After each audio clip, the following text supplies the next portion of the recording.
जो आपके सर भी आपको नहीं बताएंगे। ग्राफिक डिजाइन में आपका सबसे पहला स्टेप होना चाहिए कि ये जानना कि what is graphic design. Graphic design क्या है ये सबसे पहले आपको पता होना चाहिए, उसके बाद ही आप ग्राफिक डिजाइन के अंदर आगे बढ़ सकते हो, राइट। सो हम जानते हैं कि what is graphic design. Graphic design क्या है? ग्राफिक डिजाइन, समझ लो ये आंसर को, graphic design is basically your imagination, your power of imagination. आपके पास जो इमेजिनेशन पावर है, आपका जो ब्रेन क्रिएट करता है, उसको हम ग्राफिक डिजाइन कह सकते हैं, राइट। अब एक दूसरा पॉइंट आता है इंस्पिरेशन।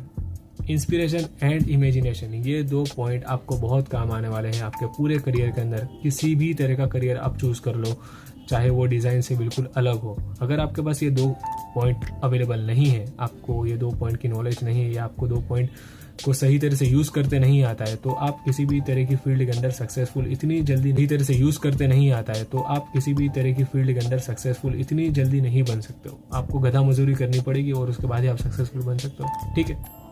सो वो दो पॉइंट क्या है? सबसे पहला तो मैंने आपको बता दिया कि इमेजिनेशन, बट इमेजिनेशन का भाई है इंस्पिरेशन, ठीक है। Inspiration is very important in graphic design and any kind of career.